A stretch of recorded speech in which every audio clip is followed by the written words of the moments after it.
All right, hello everybody. We're going to go ahead and get started. Welcome to our panel on legal careers, sponsored by Pi Sigma Alpha Political Science Honor Society and the Fairmount College of Liberal Arts and Sciences.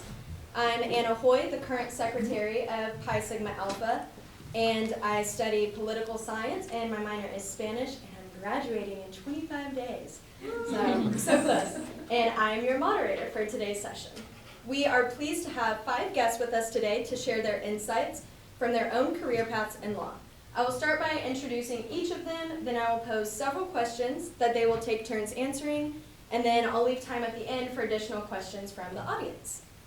First, we have Genesis Mercado. Genesis Mercado was born in Wichita. She is the daughter of Salvadoran immigrants and is first in her family to attend college.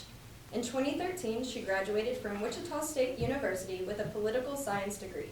She later moved to Kansas City, where she attended the University of Missouri, Kansas. Oh my gosh. UMKC Law. Yeah, UMKC Law.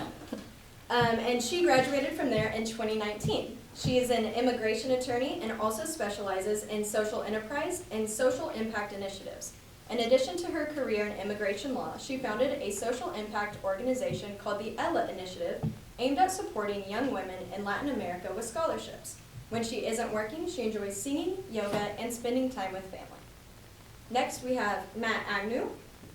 Matt is a WSU alum and graduated from KU Law School in 2013. He is a Shepherd, Mullen, Richter, and Hampton healthcare attorney.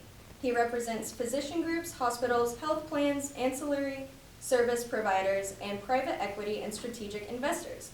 Matt works with publicly traded and privately held companies nationwide and advises for-profit and nonprofit clients on mergers and acquisitions, strategic alliances and joint ventures, operational and contracting matters, strategic planning, licensing and compliance, regulatory matters, and data privacy compliance. During his off hours, Matthew owns and manages Luminary Behavioral Health with 5 behavioral health clinics in Kansas City, Colorado, and Texas. We also have Zach Wiggins. Zach Wiggins is from Wichita and graduated from Wichita State with a BA in political science in 2006. After college, he spent a couple years working before continuing his education at the University of Kansas School of Law. He graduated from KU in 2011. He worked at Martin Pringle Attorneys at Law both summers during high school and took a permanent position there after graduating. He specializes in business transactions law, dealing mostly with clients buying and selling businesses and real estate, banking law, specifically documentation of commercial loan transactions, and startup law, where he works with entrepreneurs in starting and developing their businesses. He is a partner at Martin Pringle and is a member of the firm's executive committee. Outside of work, Zach is married to Kelly, also a lawyer in Wichita and a fellow Wichita State alum. And he has 2 kids, Zoe, age 4, and Piper, 8 months. Next, we have Aaron Nicely. Aaron is a licensed attorney and works for Reno County Public Defenders in Hutchinson, Kansas. After graduating from Wichita State University with a degree in political science, she began her career in early education and community development in Houston, Texas. In 2022, she graduated from the University of Kansas School of Law. During law school, she worked for Sedgwick County Public Defenders, Restoring Justice, Kansas Holistic Defenders, and New York County Defender Services. In her free time, Erin enjoys reading, gardening, painting, and creating rugs, ottomans, and other home furnishings. Last but not least, we have Molly Gordon. Molly graduated from Washburn Law in 2007. She has worked in the past for Depew, Gillen, Rathburn, and McIntyre, LLC, and she currently teaches part-time for Wichita State University. So those are our 5 panelists with us today. Okay. So thank you all for being here. And I'd like to start with a question taking you back to your undergraduate years. So first we have, what steps did you take to explore whether a legal career was the right path for you? And anybody who feels brave wants to start us out can go ahead. I didn't. I mean, honestly, when I got to law school, I had been to a law firm. I'd seen kind of what they do. I wanted to be a lawyer since I was 4, so I never really uncommitted from that objective. And so I just pursued it, but I found, like myself, many people there did not prepare or have a clue what it was like either, and some people actually even left in the first couple months because of that. So definitely didn't do anything. I worked at a law firm when I was an undergrad. I was a dance teacher when I was growing up in high school, and one of the girls' dad was a lawyer, and the mom made him hire me as like a runner, honestly, when I was 20. But it was a great experience because I just learned the lingo. I learned what summary judgment was. I learned what a triangle and high side meant. Like, I learned things like that. And so it was helpful to have that experience. You know, when I teach here, I just tell kids to go, I make them go to court and watch it. And I mean, all court's open, it's all public. So I think if you are interested in law school, then you should go watch court. And then lawyers are generally, I think we're lonely because we are alone a lot. Like, I don't think, I mean, I feel like you sit alone and read more than you realize. But I've had lots of students kind of shadow me. I'm actually a federal prosecutor. I didn't turn in my bio because I was in trial, even though I got like 4 emails about it, so I apologize to whoever was emailing me. But That's I'm a good always, example of what being a lawyer's like. yeah, where you're like, oh shoot, I gotta do I'm gonna that. respond. Plus, it came to my Gmail, and I can't get to my Gmail through the government. But nevertheless, it's my fault. I should have responded. I think if you are interested in, because I don't think I realized how many different types of lawyers there were, like what it means to work at a big Kansas City firm, what it means to work at a plaintiff's firm, what it means to be a criminal attorney, what it means to be a defense attorney. Wichita State has several attorneys. I worked here as an attorney. There's so many different attorneys.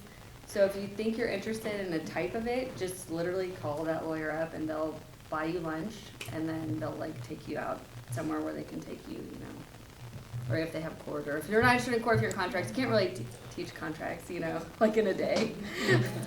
I think for me, I Right. made sure to go to a law firm here in Wichita.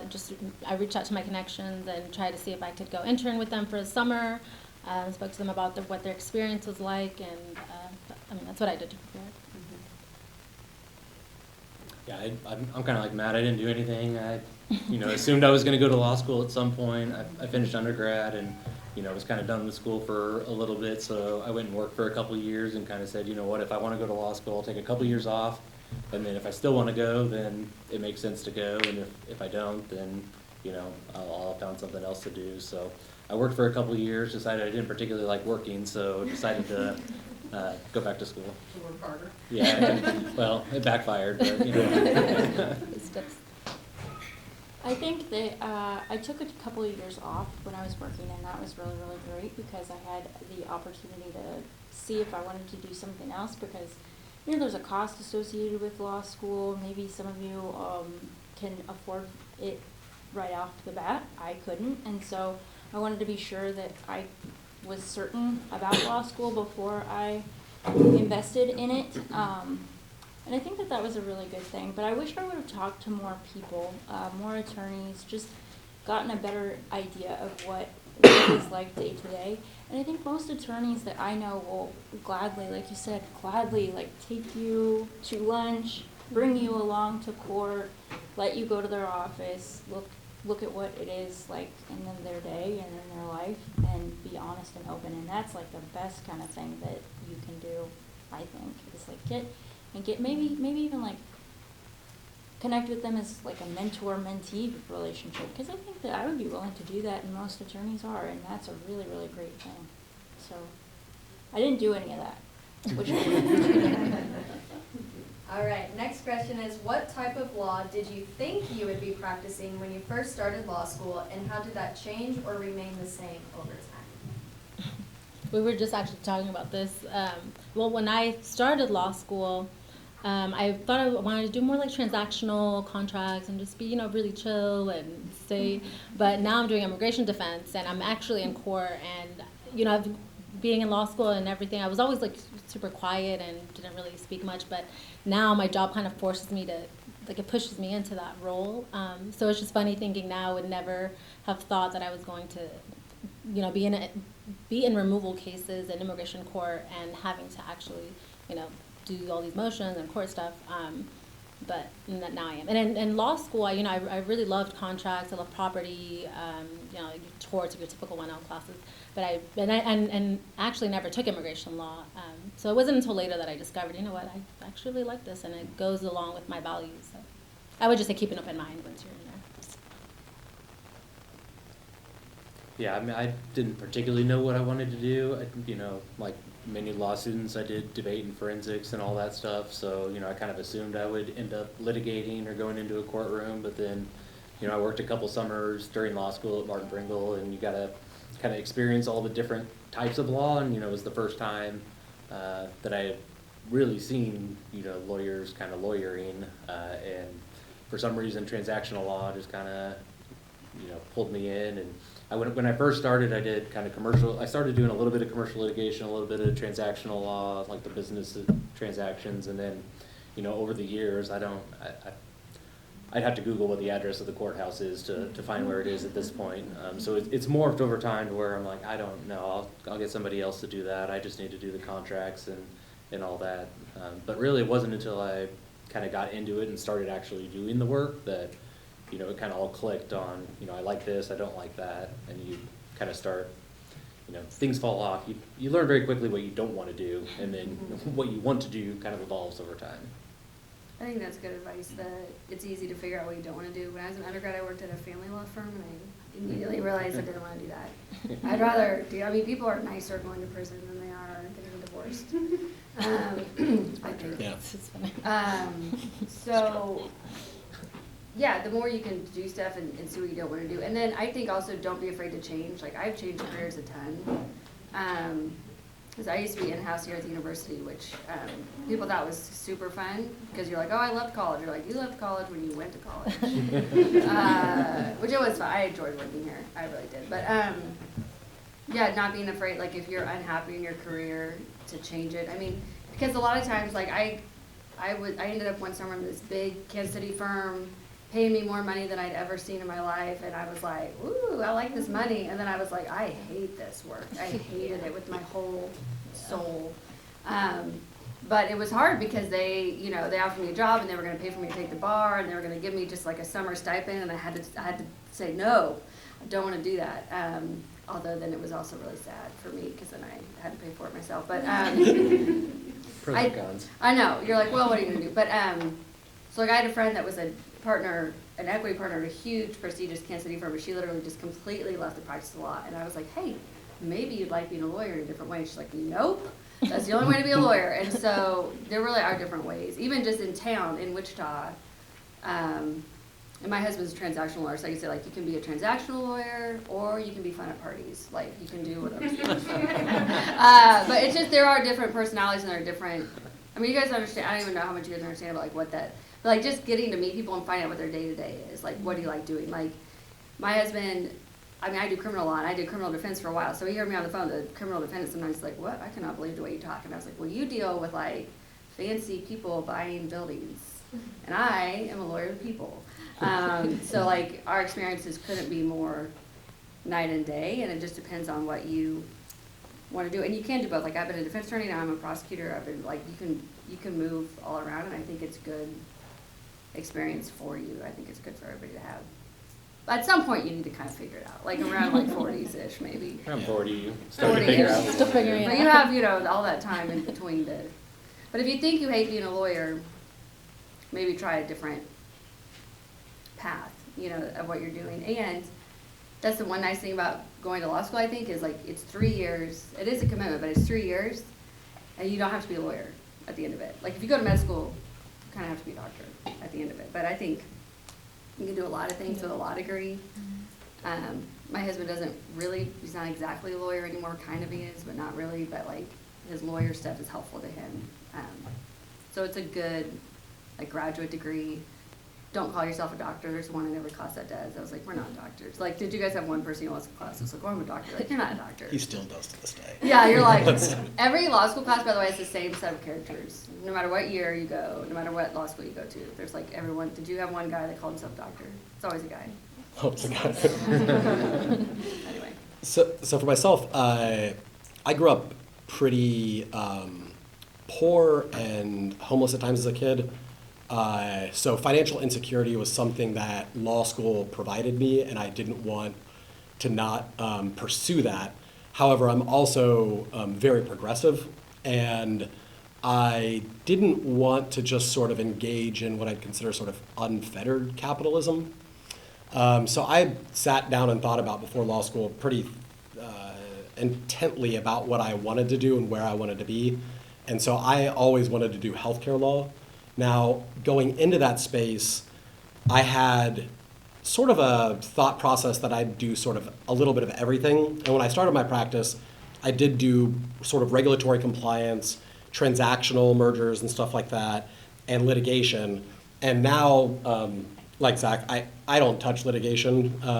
I'd rather be the unfun person at a party. You can still be fun. No one just wants to hear about your Yeah, story. truly. You know. What I tell people all the time is you know, as a litigator, I got tired of waking up every morning, having someone else wake up somewhere else in the world, wanting to make my life worse.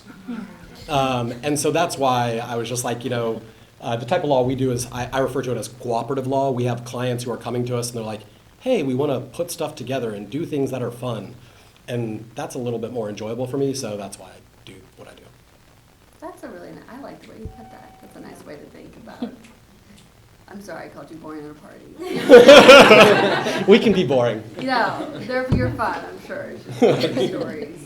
But I think Our that stories is- are awful. No, Yeah. they are. They truly are. Well, they're just not, you know, they're not gonna get the whole room going, but like, it is, like, there is something to be said about, like, when you start law school, I feel like they were like, hey, everyone's an alcoholic and depressed, so here's like, and I think the reason is everybody, you have to learn how to deal with people's problems, because no one ever calls a lawyer and is like, took the kids to the lake this weekend, everything went awesome, and like, that's the end of the story. It's like, someone died, somebody lost their hand, somebody's in jail, somebody, like, something crazy happened, so like, you have to learn how to separate, you know, and you're doing criminal, like, I mean, immigration, like, all these things is like impacting people's whole life. And so it's like, you have to get comfortable with seeing people on the worst day of their life, and then being able to, like, continue living after that. So, like, I don't know what that says about us as people. No. But, like, You gotta take a lot of me days, you know, a lot of Right. breathing. Yeah, because it is, like, anytime you're, like, seeing people, and I mean, like, in transactions, too, it's like, it's Oh, yeah. stressful, you're putting this whole, even if people are wanting to come together, it's all this certain clauses, like, you know, and then you read about, like, a comma costing someone $250,000, and you're like, oh my God, I can't even, you know, my husband starts telling me about his deals, and I kind of glaze over, I'm like, I don't know, but it's stressful, like, there's a lot, there's high stakes, so, like, it's definitely a job where you're impacting people's lives, for better or worse, and so, that being said, I think Wichita is a great place to practice law.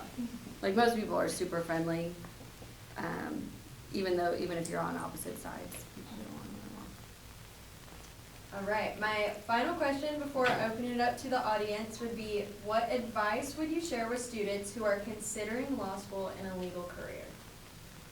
I would say first step is something that helped me. So I took a few years off before I went to law school, but something that made me decide I need to be here in law school. I attended a class, so I just sat in just like a 1L class, and sitting there, I was like, I want to be here. So I would just say that kind of solidified everything for me.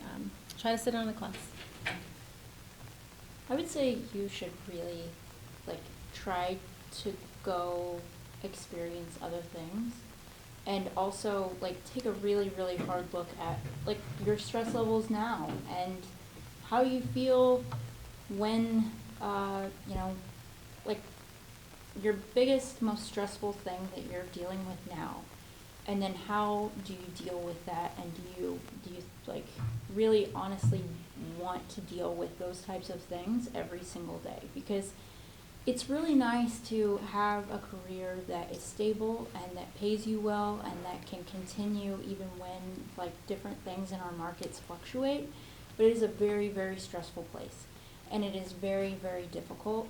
And I think that going into law school, knowing that I understand that it's difficult, I understand that this may be difficult every day, but I still am committed to do it, that's a great place to be. But not thinking about the reality of what it is that you're about to do, I think is just a huge mistake, because it is really stressful. You're dealing with people's money, people's lives. I mean, in some days I'm like, you know, I could mess this up and somebody's going to prison for 10 years. And that's a huge thing. That's a huge thing. And so I think I would just, like, look and see, like, are there other things that I want to do? Are there other things I could do? And what would those look like? And then if at the end of that questionnaire of yourself, you say, yeah, like, I still really, really want to go to law school, then do it. Because like we've all said, there's so many things that you can do with a law degree, and I don't think that it's like a harm or like a negative thing.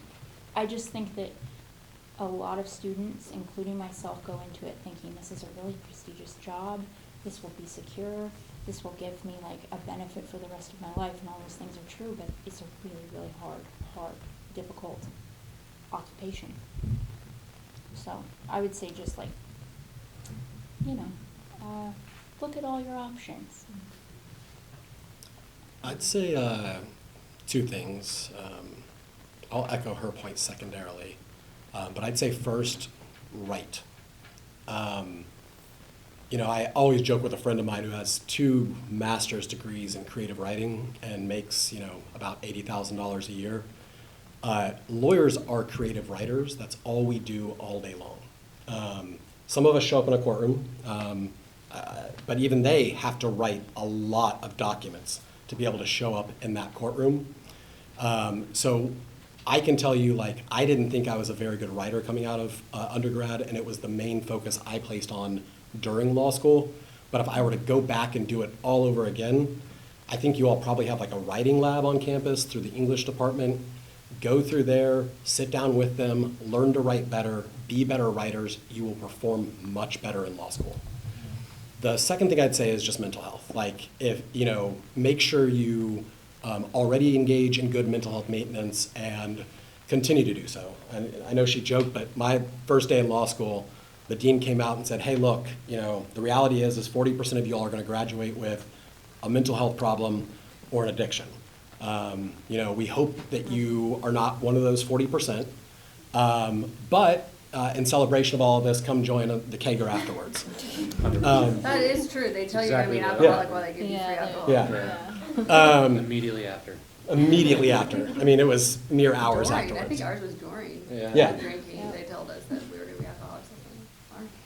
Yeah. I'm not, by the way. It was fine. Yeah. Yeah. We've come through it. Yeah. The other thing I'd say is, the job is very hard. We have high suicide rates within our profession. I work at a very large law firm, and our law firm, we don't obviously market this, but we titrate on about one suicide a year. We lose one of our colleagues once a year. And it's just the reality of practicing law. It's hard. It can be hard on you. And if you can maintain your mental health, it is a very, very great practice. You can go on to do prestigious and great things, hold great positions within the community, and do great things with a law degree. But make sure you come through the door with a good mind, because your odds aren't good going out. And in the practice, it's hard too. I mean, I loved law school. It was hard. I mean, this is what the hardest part was. So I went straight through. I had a scholarship. I was lucky I got to go straight through. I liked that because I just wanted to just get it over with and just move through the process. But I thrive on affirmation, and I was always praised by teachers and peers, oh, you're smart. And I was like, thank you. And then I got to law school and no one was doing that. And I was like, hey, excuse me. There was one bathroom in the library that locked, and so I cried a lot in there. So find a good spot to cry, because you don't find out until you take your finals. So you get one test at the end of the year to find out if you're still smart. Which you are smart, but it just, and everything is kind of based on. I don't know. It's just interesting. It was definitely an adjustment for me, and then even after I did well, I really didn't think. Now, I'm a lot older than everybody else, so your graduation year, so I was oh, I'm the oldest one here. But I naively kind of didn't think sexism was a thing until I went to law school. And then I was like, oh my God, it's rampant. And so even when I did well, then people were kind of very shocked because I'm a bubbly person, and they were like, oh, what happened? I was like, oh no, I'm really like to work hard. But so you have to be able to study, and you have to be able to figure it out, because you really have one test. You have one test at the end, and that's it, and it's really sink or swim. That being said, where you choose to go to law school, I went to Washburn. I loved it. It was so friendly. I met my husband there. Some of my friends are still there. It's weirdly, it's like middle school, you get, truly, you get lockers, Yeah.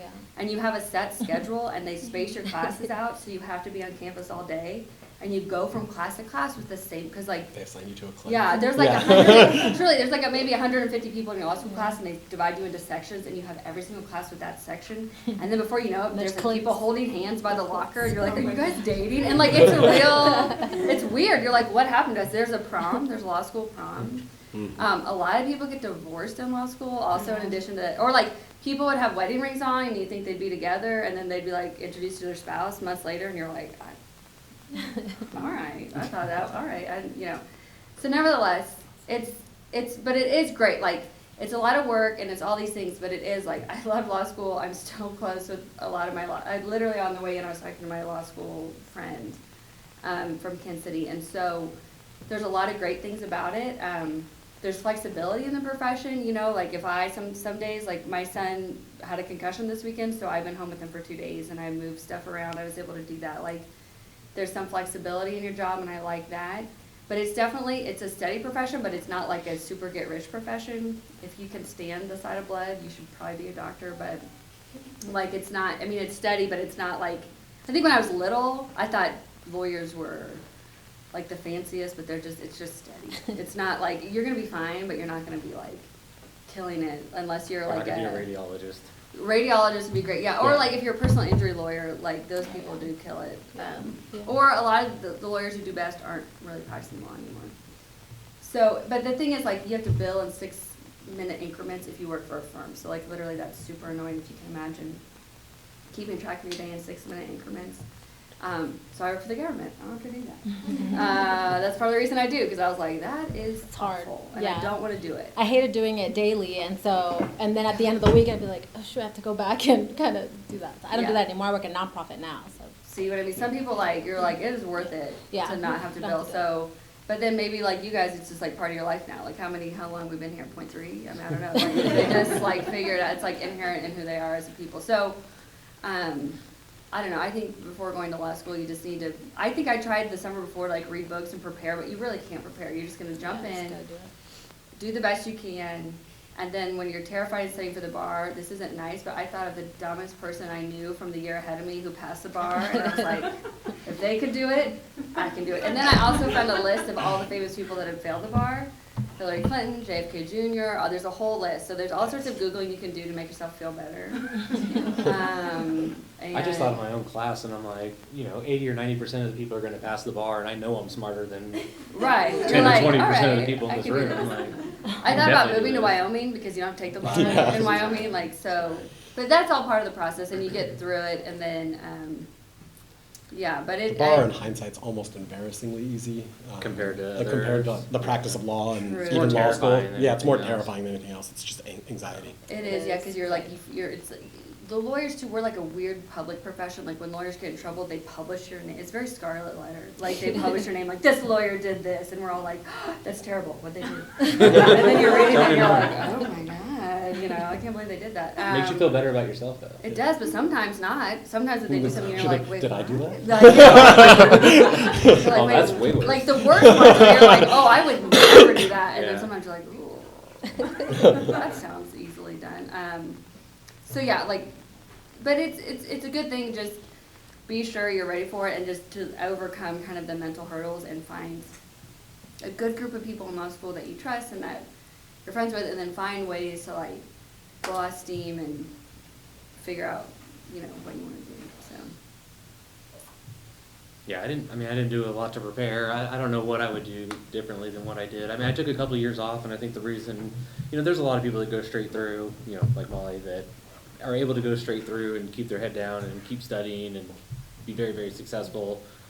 I found that there were a lot of people that went straight through that weren't quite ready for law school. So, I took those 2 years off in between undergrad and law school. Then I did very well in law school. But if I had gone straight through, I think I probably would have had a different result. Probably would have ended up maybe in a different place. I don't know, maybe. I don't know. But having those 2 years off to learn how to, be a little more professional and how to focus on, essentially I went, I'm like, well, I gave up making some money, so I better, study and essentially treat law school like a job.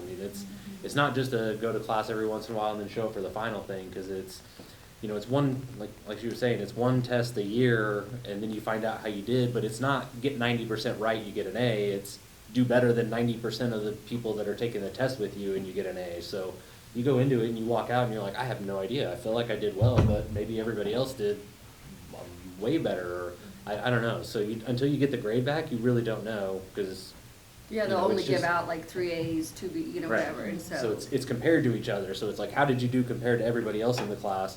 And then I ended up thriving on it, I loved it, because I'm like, all right, competition, let's go. That's way easier than having to just have a bar that you just hit. So I really liked it, but, you know, it stresses a lot of people out. But I think having those 2 years off, you know, not everybody has the luxury of doing that, but it worked for me, so I took 2 years off. You know, a lot of people will take that time off and then they will say, well, I'll never end up going.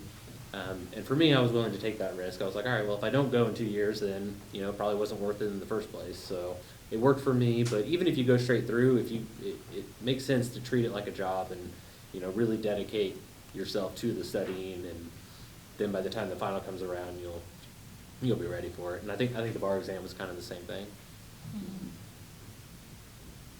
Okay, so with that, I think we can open it up to questions from anybody.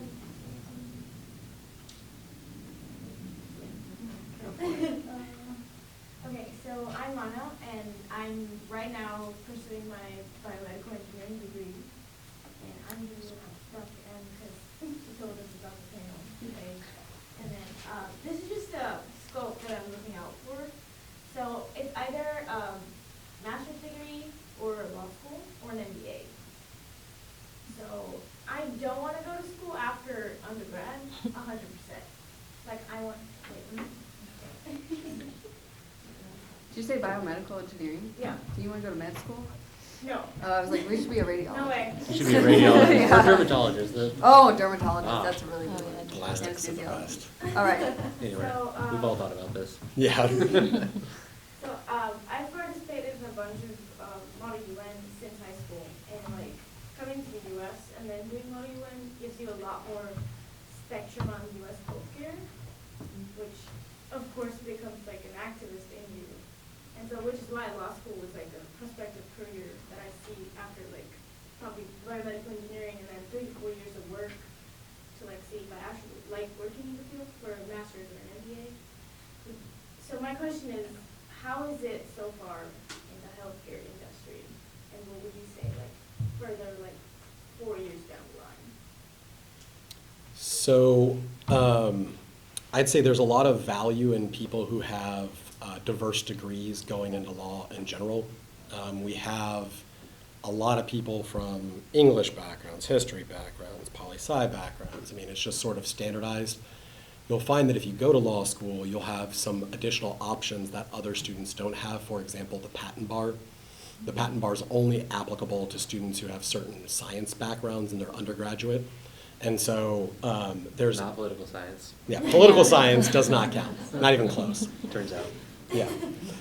So it will provide you additional access to other jobs as well. What I'd say in healthcare and trying to do good in general, you know, it's difficult going into law school, wanting to do good, and then coming out the back end and being able to consistently do that, because you come out with debt. That's the biggest problem, right? You have, now I still at least give 150 pro bono hours a year, but I work at a very, very large law firm so that I'm financially secure and I don't have any other issues. But I would tell you that, you know, I don't work on a lot of social issues, and I don't get the opportunity to either in the law practice. Now, outside of the law practice, being a lawyer presents you every opportunity in the world to do almost whatever you want in your community. You can walk into a room in any nonprofit board and they're like, hey, will you be on our board, please? Like, so there's all types of opportunity to do good in the world. Unless you're working for a nonprofit, there's not a lot of like ways to move the social agenda or all of the problems we have with our healthcare system. I think that might be like some of the like level of like disillusionment people might have is like they all, you know, watch like the pelican brief and like, I'm dating myself. It's from- It's like the 90s. and like a Julia movie. Roberts like uncovered. You guys should watch it. It's that movie came out when I was like 9 and I was like, yes, that's what I'm gonna do. And it just like shows her like reading through law books and she like solves this like major thing and you're like, I'm gonna be a lawyer and I'm gonna go and change the world and like it's hard to find that job of fulfillment. I personally feel that fulfillment to some degree, although it's also with like an incredible amount of sadness in some of the work that I do. But I think that a lot of times, a lot of people do get into law. People go to law school either because they want to like get rich or they want to change the world. I feel like, or maybe they just like went somewhere in between. And like sometimes coming out of it, you're like, as you're in the law field, you're getting your feet under you and figuring out.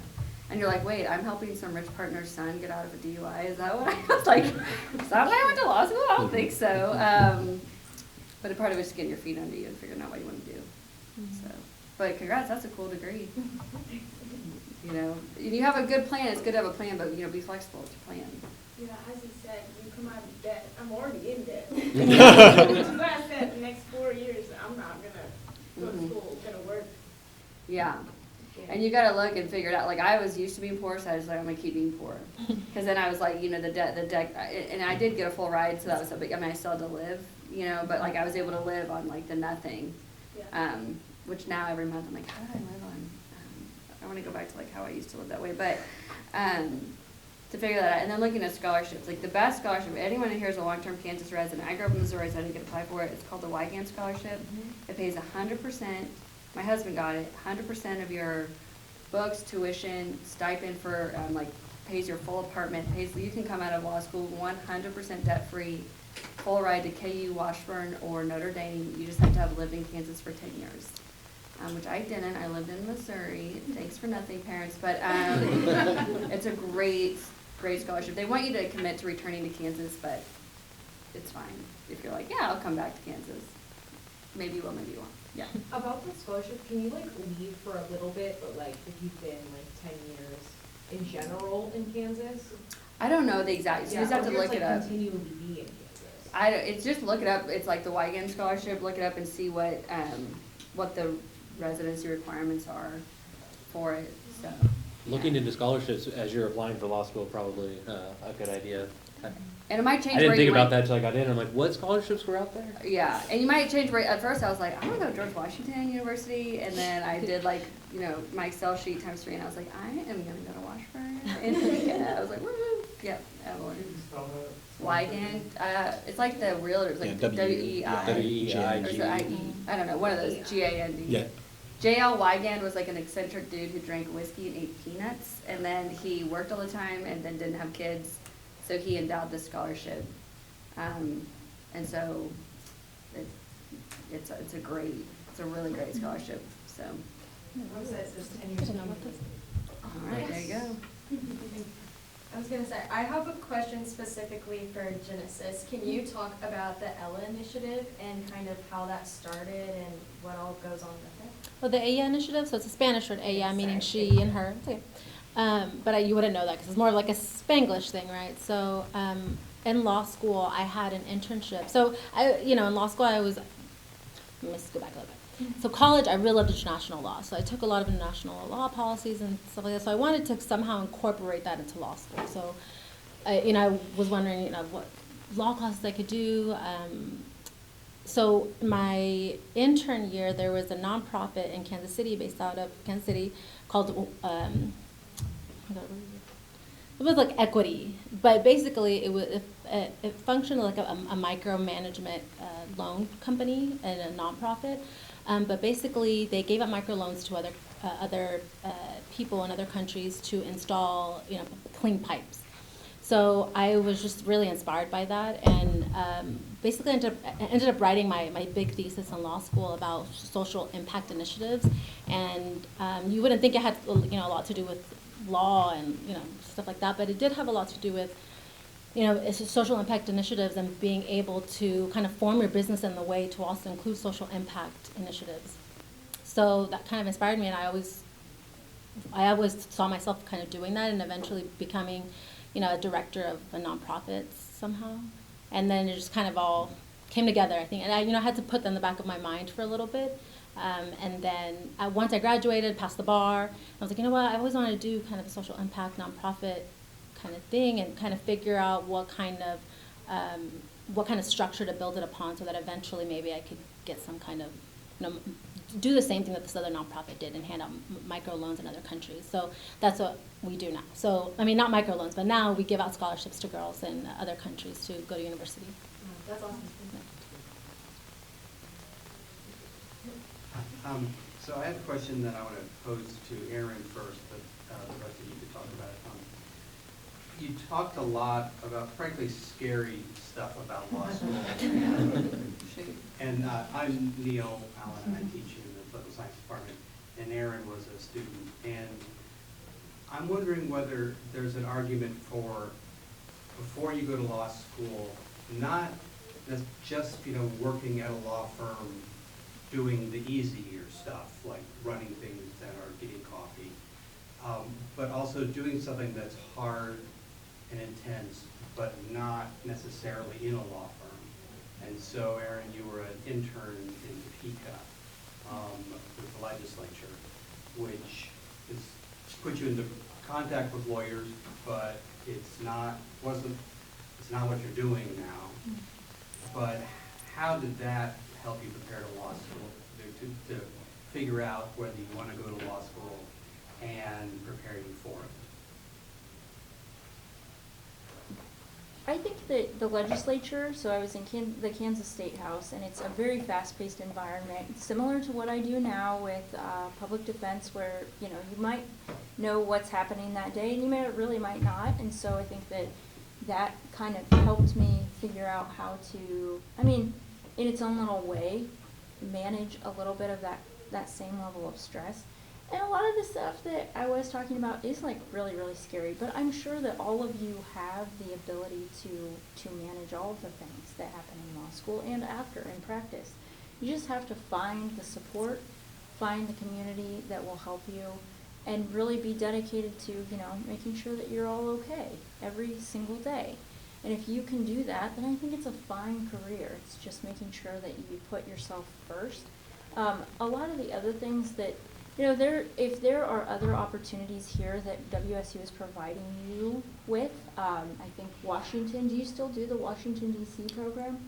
That's another excellent thing, I would say. That's a thing that you all could sign up to do. It puts you in contact with a lot of people who may even be lawyers. Being around them, understanding what they have to do every day is super helpful. It gives you a different perspective of what a law degree could be like in policy and legislature instead of just in what I'm doing, which is trial work.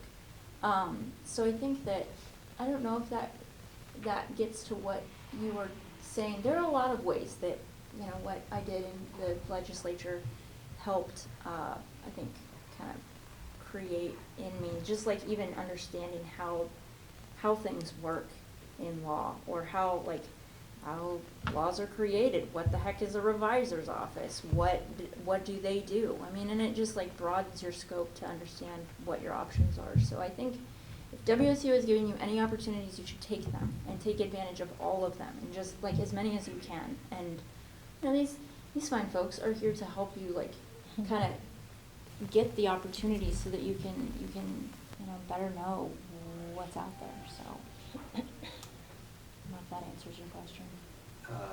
Yes, and I was getting at the idea of ways to test yourself that aren't necessarily explicitly about being a lawyer, because so much of law school is about taking people who are hopefully smart, hopefully can write, and hopefully can get through the 3 years, and then at the end of it, they can think like a lawyer, whatever that means, and then you're off to doing your great work.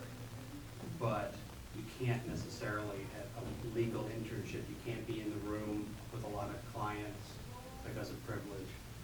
And so, and it's not just working at the legislature, it would be an internship in any kind of difficult sort of work, I think could be preparation, frankly, more than just taking classes about the Supreme Court or the presidency or whatever you think is interesting. I think that that is an excellent point. Yeah, absolutely. Like if you have like an opportunity to do an internship where they're asking you to do a lot of legal writing, because it's true, a lot of what we do is just write. So if you have the opportunity to like hone those skills and get an opportunity to, I don't know,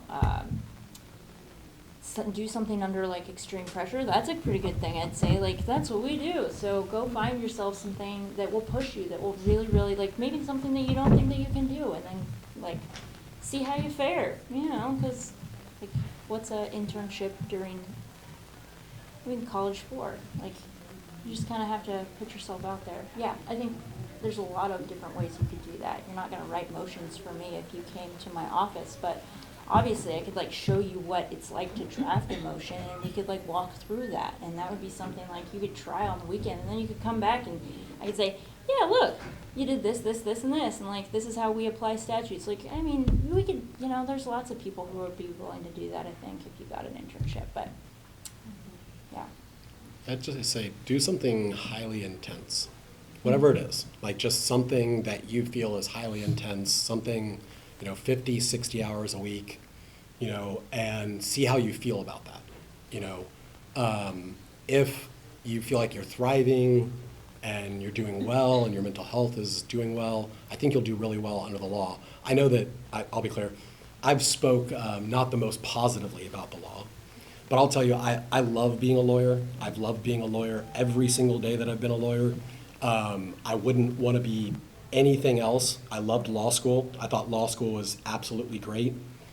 But there's a reality that you see among the faces of your colleagues, right? You know that this is a hard career, and you know that it's difficult. And so, but there's, I'd say even conversely to her opinion, in Kansas it is hard to sort of do really well. But, in Dallas, which is, 4.5, 5 hours from here, my rate down there is $9.95. I have many of my colleagues who live in $5, $10, $15 million homes. You can get very wealthy. You can do very well under the law. And it's a great living to be made. Just be cognizant of the stresses. Did any of you have kids in law school or like go to school with other law students that had kids? I did. My best went friend to did. school. Yeah. Yeah. Like, well, I had a friend that, yeah, she just had a good support system. And that's like, it goes back to her saying, if you do have children in law school, you just have a good support system. I mean, Ruth Bader Ginsburg did. Yeah. You treat it like a job. Mm-hmm. And here's what I think is the best things you can do is whatever you want your life to look like, find that person.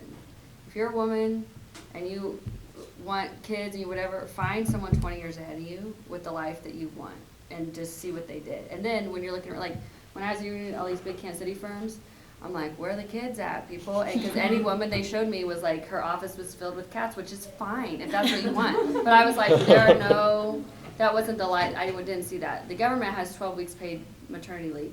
And people are better. Like when I worked at a firm here in Wichita, my oldest is 10 years old. They did not have a maternity policy because no one had ever had a baby. No woman attorney had ever been there. I worked with a bunch of old white guys, which was not the best for having a baby because they're like, well, I was always here at 7. I'm like, they didn't have computers when you were young, bro, and you had a stay-at-home wife. Like, it's fine. Like, just deal with what I'm doing. So you need to, like, look around for the life you want and find the environment that's going to support it. Now, there were people that had babies in law school, and I think now looking back, they thought it was stressful, but they're like, it was actually awesome if you treat it the right way. For me, I was like a really high-stress person, and so I didn't have a pet. I didn't have anything. Like, I just focused 100% on school, but it might have been to a little bit of an unhealthy degree. So I think your first year is the most intense, or really first semester, because once those grades come out, you really don't move in your class rank. Like, once you kind of, like, not to be depressed, but it's like you, like, whatever. And then you have to realize, like, there was one guy who used to roll in, and he'd come in, and he'd write, like, 127 and 2.1. He's like, that was my class rank, that was my GPA, and I made $3 million this year. Ha ha ha, losers, and, like, it doesn't really, what the joke is, like, what they call the person who graduated last in law school? A lawyer. What'd you say? It's the richest. Yeah, usually they're the most fun. But we didn't mean to be like, or I didn't mean to be doom and gloom about it. I just think that it is kind of it's a life that's like impacting things. So like in terms of internships, I had an internship in DC. I think it was good for me because it's like you have to get comfortable getting uncomfortable. And I think in law school, you just have to realize it's going to take you a long time to do the reading at first, but now you just read, like, the way it's written, like reading statutes. Now I can read a statute and understand it completely most of the time. You know, like, it just gets easier. So you just have to trust the process and be like, I'm going to make it through. But then you need someone, like, I had this fabulous mentor all through law school. She's still my mentor. Was appointed by Obama to be an appellate judge. She's legit. I love her. And she was awesome because I went to this law firm and this dude was super rude to me. And she's like, you should have just left. And I was like, I was 22. I'm like, I can leave? And I was like, yeah, I can leave. You know, I can be like, I don't need this job and leave. And I was like, wow, that's really empowering. And now that I'm like the 40-year-old lady, I'm like, no, that guy sucks. Just leave. You know, like, because there's weird, and I think some of the personality, I think things are changing. Maybe I'm, again, a lot older than all you, so hopefully, like, we're doing a better job of changing it, but there's just so much to learn that you just have to be comfortable in not knowing stuff. And even when you are a lawyer, like, I was just in trial 2 weeks ago, and at midnight, I found some issue that I was, like, started, like, literally, like, sweating through my clothes. That's a good point. You have to Yeah. be comfortable not knowing. And Right. just being like, hey, I'm going to get back to you with this. Like, that's okay. 'Cause, Right, you know, and realizing that even though if you've been doing it, like, I'm 42 years old, I've been doing this since I was 25, and I still, in the middle of the trial, was like, and then I remember telling my supervisor, I go, there's just so much, like, every day, there's something that I don't know, and it's like, yep, and I was like, who would have known that? Yeah. Who would have known that the attorney general has to sign off on me doing something, and I just did, because I thought it was the right thing to do, and apparently I was supposed to not do that, and so, I fixed it. That's the other thing, you have to learn how to be like, you have to learn that even when you've been doing it forever, there's just so many rules and weird stuff that you're not going to know, and then you have to, like, realize when you make a mistake, be like, okay, and then go to somebody and be like, hey, funny story. I accidentally, well, actually purposely, but didn't realize, did this, and then you fix it. But you just have to be comfortable with that. And for the most part, if you're not, like, stealing from your client or, like, sleeping with your divorced person, like, the big things are don't steal from people, don't sleep with people, and you're going to be fine. You know what I mean? Like, everything else is fixable. Like, those are the ones that people get in trouble for. She's not wrong. Those are the unforgivables, really. The stealing from your client and the other. I do have an opposing counsel who's currently on probation for encouraging her client to lie to the judge. That one's also discouraged. Yeah, don't lie. And also, just to clarify, what you mean is, don't steal from people and don't sleep with your client. Clients. Yeah. You can, Right. You can sleep with your spouse. I mean, the opposing Yeah. party, Yeah, like- probably also iffy. Opposing party, criminal defendants, anyone in a vulnerable position. Like, really, I mean, just, like, work. Just think about it. Yeah. You just got it, think, you know. It's basic stuff, but yeah. For those of us not married to attorneys, there's some pride in that too. What is something that you had to learn that was really important to your success that they didn't necessarily teach you at law school? Flexibility. I want to be perfect all the time, like you're type A, perfect personality, and you're going to make a mistake. And so you have to, and you're always like, I'm not going to. And you're like, yeah, you are. Because there's just so much out there. Like, look at Arizona. They're like, actually, there's a law from 1862. And you're like, what? From what? Like, you know, like, there's just always something. And, like, lawyers' jobs, you know, I mean, if you're a defense attorney, it's their job to come up somewhere. I'm like, what? Like, I've never even, and it's amazing. It's creative. You have to be very creative to be a defense attorney. And their whole job is to challenge them. And so I think it's, when you look at it, like, in a respectful way, like, for me on the criminal law side, I'm like, I respect defense attorneys because I'm like, well, one, people can't go to jail without I'm standing next to them. It's important constitutional rights.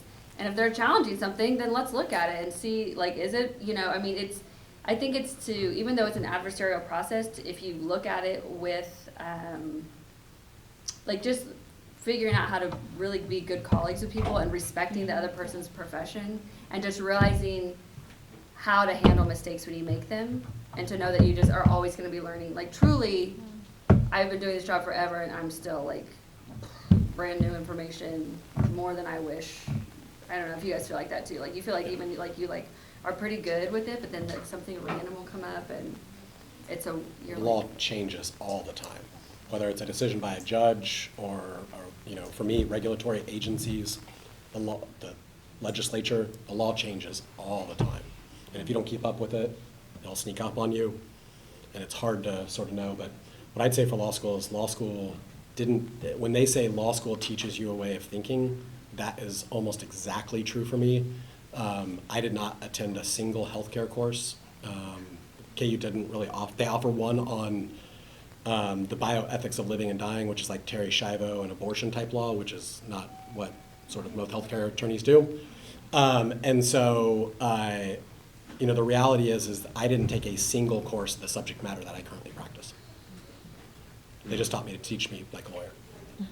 Yeah, I don't think they do now, but they didn't have contract drafting classes, they didn't have any of that. I mean, you learn businesses, you learn what LLCs and corporations are, and you learn kind of sort of how they do business, but it's more just how to, attack a problem. But, I thought the most stressful part of, law school was, I don't know, I kind of thought law school was fun. I don't know, it didn't really stress me out that much. I did not like law school. You guys keep saying you love it. I hated law I'd school. go back. If somebody would pay me to go to law school, I did not like You it. didn't have a crying bathroom? I didn't have a crying bathroom. Yeah, if it did work in the reverse, I where they wish. paid us, then, Yeah, yeah, no, I if could they do paid that. me, I would yeah. do it again. It's for fun sure. if you're in your No early problem. 20s, like we were still kind of like having fun. Yeah. She's like, like, what am I gonna do now? Yeah, well, yeah. right, we're still. Now I'd be Sounds like, like there was a different experience. Yeah, no, I hated law Yeah. school. And as I was used to things kind of making sense pretty easily, and then, you start working, and almost every issue that comes up is the first time you've ever faced it, and you're gonna it's feel dumb.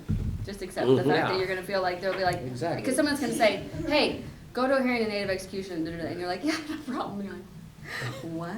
like, so I did, that? Like- probate estate planning. Somebody dies, you got to open up an estate to probate their estate or whatever. And I learned all that stuff, like all the rules of how that works. And then you start, and somebody's like, "Hey, I need you to open an estate," and you're like, "Ooh, can we get to the part where we're suing each other about it?" Like, Yeah. I learned that stuff. Yeah. I didn't learn the mechanics. So you go talk to your secretary, and you're like, "Hey, they said do this. Any idea what that means?" And they And do. they're like, Well, "Yeah, you're an idiot." But here you go. But that's like the first 2 years of being a lawyer is I have no idea what I'm doing. And then 2 years in, somebody asked you to do something you've already done, and you're like, "Ha, I know how to do that one." So I think that was the most stressful part, was learning how to kind of get to be okay with, I don't know everything, but I can figure it out, and I know where to look.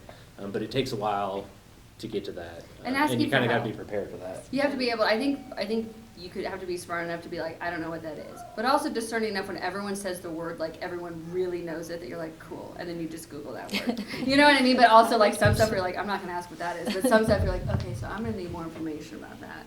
But I remember for me it was Jenks. Everybody was like, oh yeah, Jenks. I was like, yeah, Jenks, sure, no problem. And then I was like, Yeah. writing that down. I was like, what is that? Need to Google that. Still to this day, people come into my office and they'll ask me a question. I literally just like type in the question into Just Google, one and it brings up an moment. answer, and I answer it. And Yeah. I think I tricked some of them into thinking I'm like the smartest person in the entire world, and I'm like, I just Googled it. Hey, So. Genesis, I'm curious, you said law school wasn't great for you. When did it become fun? I think once I was into the field and I wasn't so, I don't know, I think once I started practicing and trying to figure out like exactly what I liked. I mean, I made amazing friendships in law school who are still friends to this day, but I think it was like a trauma bond. We always laugh about it. We're like, we got along so well in law school, and, we try to figure out, because, there's a lot of like, it is like middle school in a way, because everyone's like, it's competition and everyone can be nasty, or some people can be nasty, and not share notes or like hide notes. It was really weird. But you just have to find, the people that are going to help you through it. And so that's what I did. I came out with really great friends, but I did not like it. Around my third year, I was like, I'm only going to be here, if I need to be. I had great professors and everything, but it wasn't something that I loved being there. There were some really rude people for no reason. I did not like it. But yeah, now I love what I do. I love that I, can impact people in such a way. It is stressful. I will say there are more, happy days than there are low days, but So, for the most part, okay. so Genesis, I just want to give a personal note on that.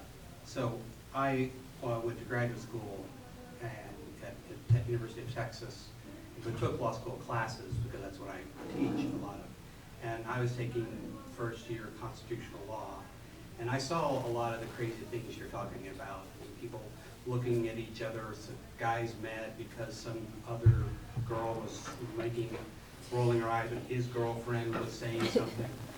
But also there was 130 people in the class, and they'd all been together in the first semester and the second semester. and there were two of us from political science, and this is back in the days where we had paper, and one of the students came and gave me this gigantic binder and said, all of us have the same notes, so we don't think it's fair that you two guys back here don't have it. That's nice. Yeah, that's nice. I had a girl do that to me. She was an angel. Her name was Sarah. She was in 3L and I was 1L. And she's like, people are gonna think you're dumb, but you're not. And I'm giving you this. I was like, what? I'll just But find on this the other 3Ls. side, I repped intramural basketball, and the worst Oh, yeah. people to deal with were the law students. That makes sense. I mean, one time I I was could see playing, and I just said, one of our guys was jawing, I said, well, their guy is he's gonna keep going harder, and we're gonna win this game because he's gonna do something dumb. Because what, the little like clique groups that played together, that was nuts. But then, now I'm sure they're now all happy lawyers. You gotta remember the people you're in law school with, you're gonna practice with. So you gotta kind of keep that in mind. Like, cause I remember one person I was like, I'm never gonna see that fool again. And I see them a lot. Like you don't get to, it's not like high school where you just get to be like, peace out, never see any of you You'll see again them, in my life. and the legal field is small. It Like is. you'll start seeing them somewhere. Like, oh, you're out here now. Yeah. You're gonna be like, Yeah. that's awesome. And you will remember them from law school. Yeah. So like, Yeah. just be like a good person. Yeah. That's just like really good. Do you guys have any wisdom about picking a law school? Go visit. Visit. Go visit it. Scholarships was a big one for me, which is why I ended up going to UMKC. They give one that's like, so I'm from here obviously, but they gave one where it's like if you're in like live on the state line or somewhere close, they'll give you in-state tuition. So. I selected mine based on an algorithm that preferenced the most amount of income to the least amount of debt. Interesting. I did not do that. I went. I was deciding between a few law schools, and I had good scholarships. And I went to visit one, and everyone was super nice. They're like, I haven't seen you before. Are you visiting? Like super nice. And the other one was like, some guy literally was like, this is how much I'm gonna make this summer. And he wrote on a piece of paper, and I was like, ugh, I don't want to go there. And that might have just been one dude, but I was like, I wanted a friendly vibe. And again, you get the same cast of characters, but I loved my law school, and I thought. And then you just like look at the professions. What I tell people is I went to Washburn. I feel like I had great opportunities, but I was high in the class. I think firms will go deeper in the class at KU or something. So it just depends, and it depends on what you want to do. Like so, I would go visit. I would do the money times 3, and see 3 years and see how much debt you're going to end up in. Because without debt, you have a lot more freedom. I had the opportunity to turn down, 6-figure job when I was 25 because I wanted to go work for a federal judge, and I wouldn't have had the freedom to do that if I, had the golden handcuffs, as they say. So.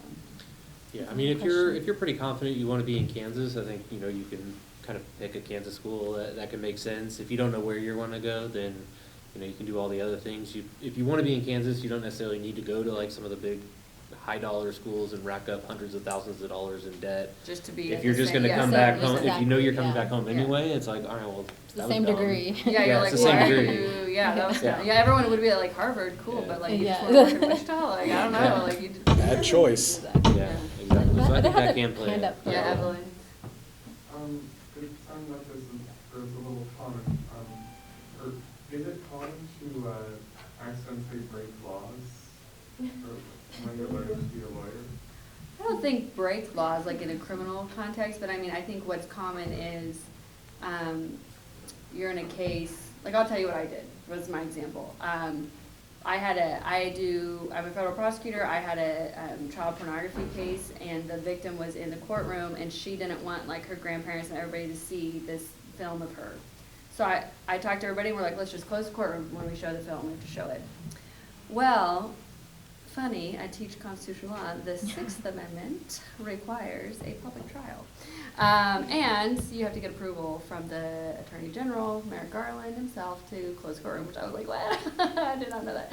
I was just trying to be nice. So, did I break a law? A little bit. Not really. Not criminally. But I read the 10th Circuit case law on it, and they actually just had, like, the trials in March. They had issued an opinion in March because, like, they closed court a lot for the pandemic. So there was no objection by defense, and in fact, they agreed with the closure. It was limited closure, but I still, then the morning of trial, the judge, or that last day, I said, I'd really like to make a record on this issue because I still haven't closed, and I could just recall, I can replay the video in open court. And The judge said I was being paranoid, which was so nice, but he's like, go ahead and make your, and I was like, I still like to make my record, so I just made a thorough record about why it was okay that we did it the way we did it, and that if the defendant wanted to show the thing in open court and all the, so a lot of it is that sort of thing where I got myself spun up because, and now that I'm saying it, I'm like, oh, it makes so much sense. Of course you don't close the courtroom. Duh, I know about a public and speedy trial. But when you're deep in a case, you have so many things going on, right? You're flying witnesses in from out of state. You're picking a jury. You know you're going to traumatize this jury by showing them stuff that's really difficult, and you're trying to manage, how do I best do that? You have a victim. You have the victim's family. Like, you have all these things you're thinking of, and there's always going to be something, some curveball in the middle of trial or something, or in the middle of the deal where it's like, hey, by the way, someone just died, or hey, by the way, this somebody got married and or somebody just bought a new car right before they're closing a loan, and it's, there's always gonna be a curveball. And so what you have to learn as a lawyer is not to just go cry in the corner, or maybe have a minute and then come back and be like, okay. Just 1 minute and then come Yeah, back. be like, all right, okay, you can do this, let's go. Like, let's figure out how we're gonna do it, and just roll with it. And I think that's the thing is, like, so many people go to law school because, like, they did really well in school, and it's like right answer, right? Like, I take a test, I got the right answer, and everybody gave me a gold star, and I feel great about myself. And you have to learn, like, you're gonna get kind of beat up. Like, in the law, you're gonna have to be down there. Like, when you're in there practicing law, they call it the practice of law for a reason, because there's just always something new. Now, the other thing you need to learn is you're gonna learn more from your mistakes than you do. Like, will I ever close the courtroom again? No, okay? I will not. Did I do it maliciously? Like, I was trying to do something, trying to protect someone. But you're gonna learn from that. You're gonna learn from all sorts of different things, right? So you just have to learn how to deal with it and how to be upfront about it. When I learned it, I emailed defense counsel. I was like, hey, here's this case. What do you want to do about it? This is what I want to do about it. This is what, I learned my supervisor. Like, you just start ringing the bell about how to move forward. And I think that's part of what you have to do. And that's in my sort of law, but I'm sure with your guys' too. Like, you guys are going to make a mistake. Like, maybe someone didn't sign it right. Maybe whatever happened with the contract. Maybe somebody did the title work right. Whatever issue is, like, if there's an issue, you have to just eat it sometimes and be like, here it is. Sorry, guys, we got to fix it. And so that's it. So, and just, I think, recognizing, I think sometimes people they think they're the smartest when they're like, know all the answers, and I think part of it's just a vulnerability of, like, I don't know. I mean, I have literally in court before been like, that's a great question, I don't know. Like, can I come back to you? Can I phone a friend? And I think you have to get comfortable with that, and that's just part of it, I think, so. I think you'll err in the learning process, but I don't think not many lawyers sort of break laws. Right. And those that are usually know they are. I have a colleague who has another law firm in Dallas who has a very similar profile to mine, had a pretty strong reputation for telling a lot of our healthcare clients yes on a lot of fraud, waste, and abuse issues, and he's now had his office raided 3 times by the FBI. That's probably where I come in. Yeah, that's I'm actually the healthcare fraud coordinator for our district. Oh, nice. So yeah, no. Yeah, I was like, hopefully I don't see you and you don't see me, I know. but we may. Yeah. So it's only to just say that there is times where attorneys can overstep the line too many times in a way that flaunts the law, that can aggravate prosecutors, where they'll step in and say, you've done it too many times. But that's so rare that this is the only time I've ever seen it in my career. Yeah, I feel like sometimes people are like worried about defense, and I was a defense attorney for a while, but it's like somebody asked one of my favorite defense attorneys, like, how do you sleep if you defend someone who's guilty? He's like, I sleep great. He goes, I don't sleep well when I'm defending someone who's innocent. He's like, that's when I lose sleep. And it's like, people used to ask me, like, how do you, and I was like, whether someone did or not, there's all sorts of constitutional issues along the way, and those are important to uphold. And I think every profession has its value in whichever way you want to do it. And so, but you just have to figure out what you want to do. You have to figure out what you like doing and what you don't like doing, and the only way you do that is by doing it. So. Do you have any advice for people that may not like long form writing, like how to get better at that, how to enjoy it more? Do it. You have to do it. I hated it. I went to a bunch of schools that were very interesting in terms of like new age, like magnet schools, but they really didn't focus on like the fundamentals. And so I didn't feel like I was a very good writer, even through, college. I know Dr. Shaw can't say that, but I was not a strong writer. Like, there's just no doubt about it. I think if my writing was just great on a grade level coming out of college, it would be like C minus. So I had to really, really, really focus on it. I read a bunch of books about writing. I went to seminars about writing. I went to the English course about writing. Basically, I hated writing, and now I love it for a living. So I think you can get there, but there are also other parts of our profession that aren't as in-depth in writing, which have, opportunities there, but they're getting smaller. I mean, it's our profession is largely a writing profession.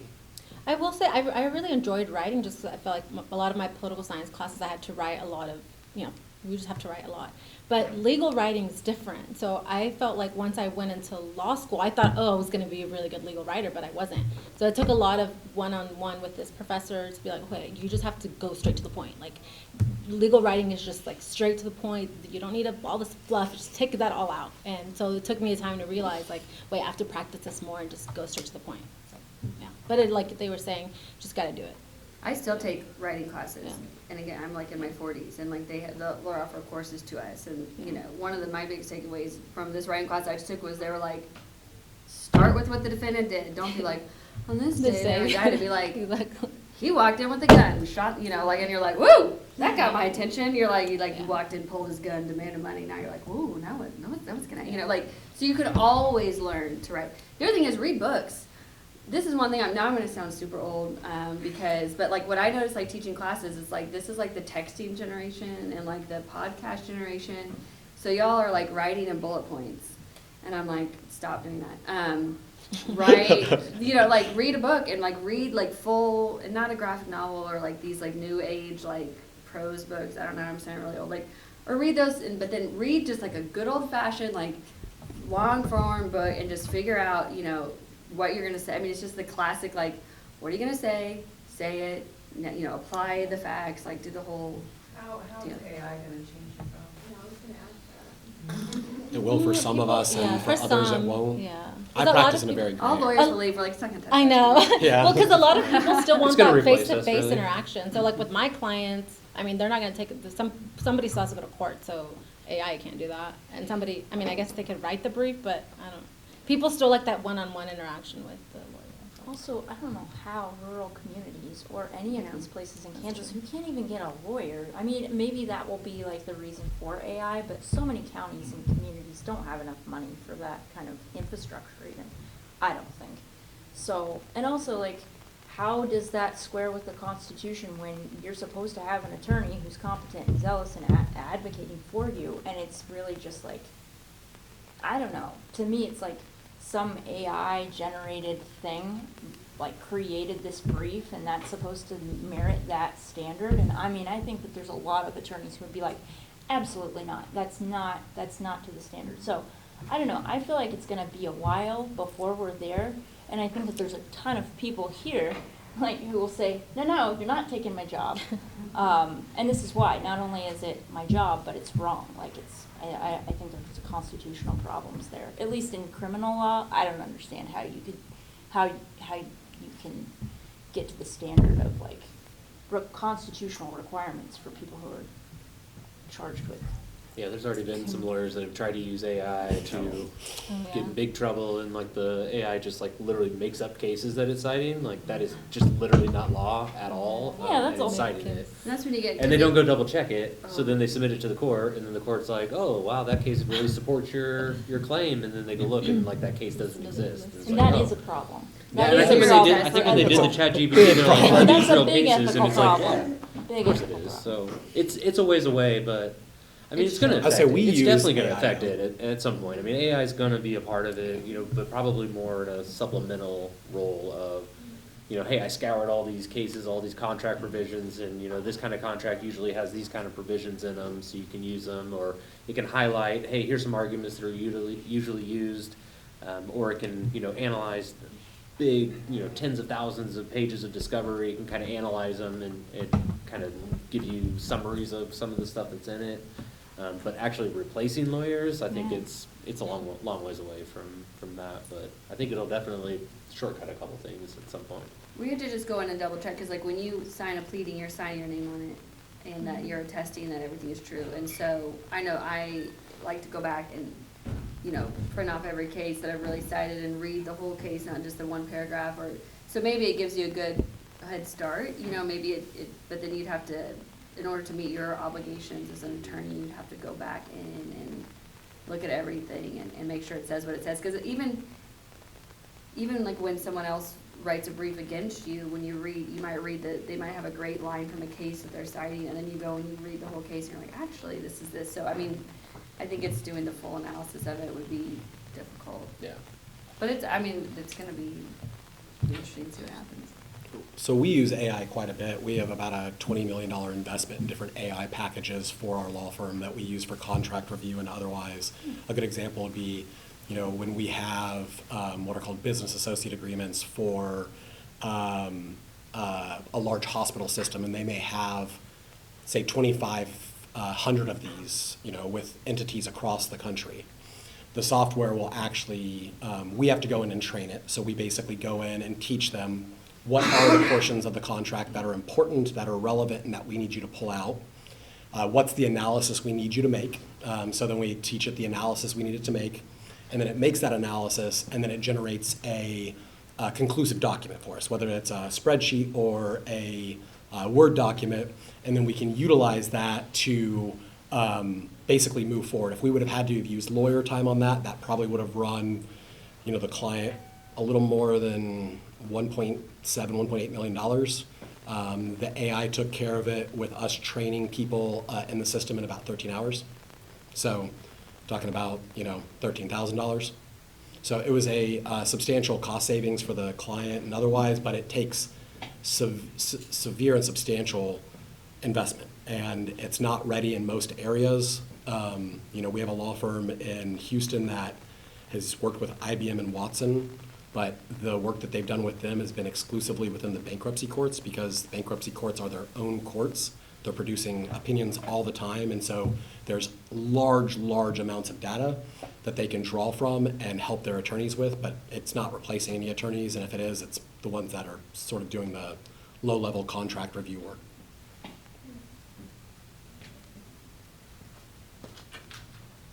I've heard that legal writing is a lot like programming. Do any of you have like, Is all like what? say anything about that? Programming? Like coding? Yeah. Yeah, I mean, they when you're doing law school, they're like, say whatever you can in as few words as you possibly can, get straight to the point, take out all of your adjectives, and no fun whatsoever in your writing. And my marketing director constantly harasses me, and she's like, can you just like throw an adjective into like one email somewhere? And I'm like, sorry, I can't do it. But yeah, I mean, it breaks you down to, you know, how can I say this as succinctly as possible? And that is essentially what you spend 3 years learning how to do.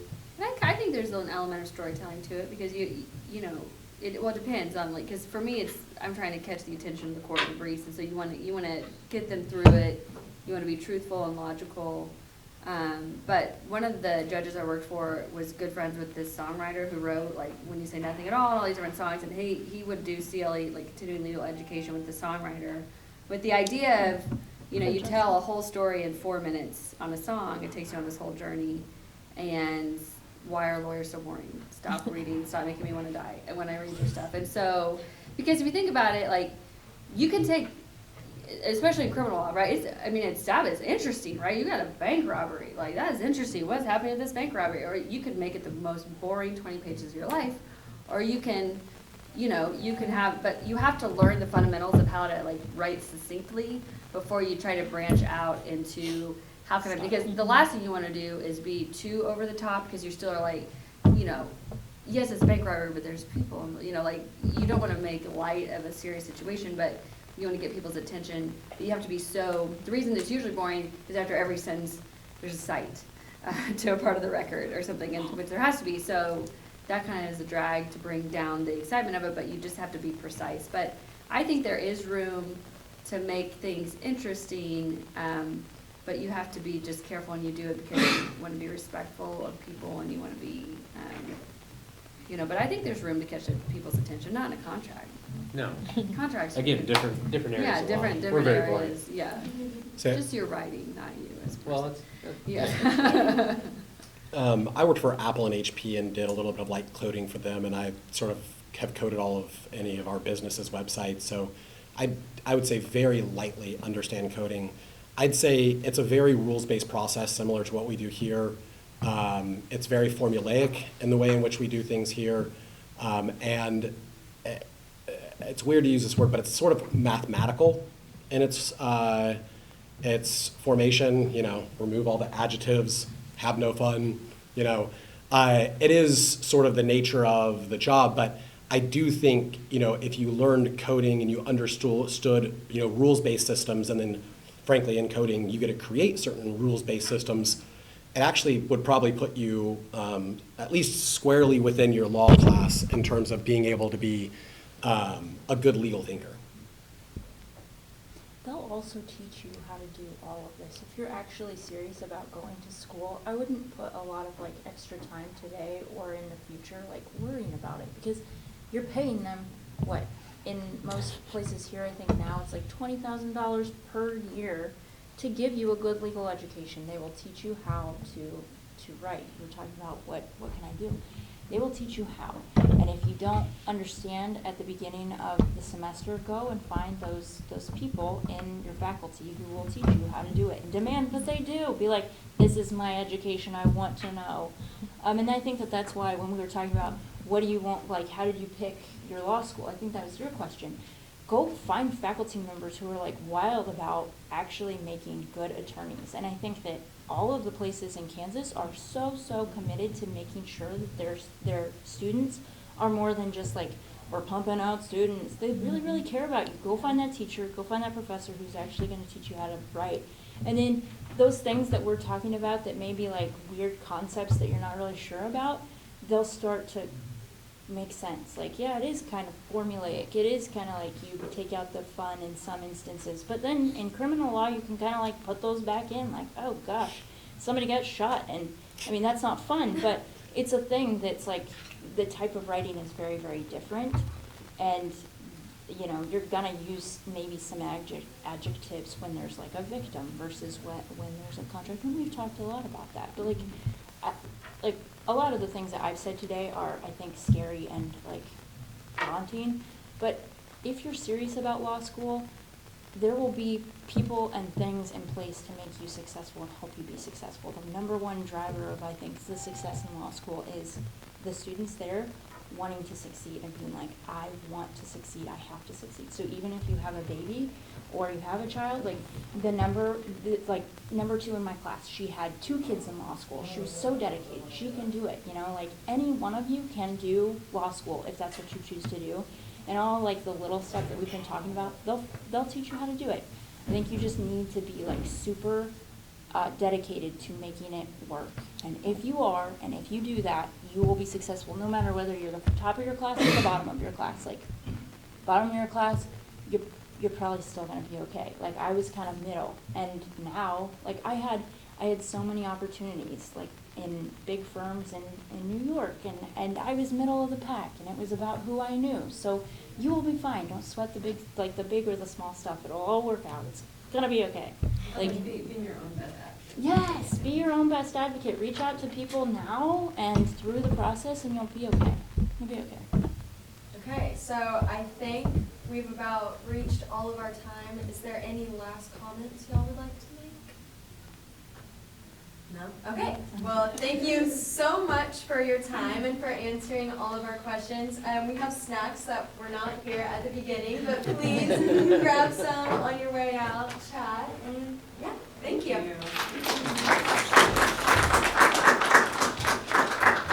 Okay.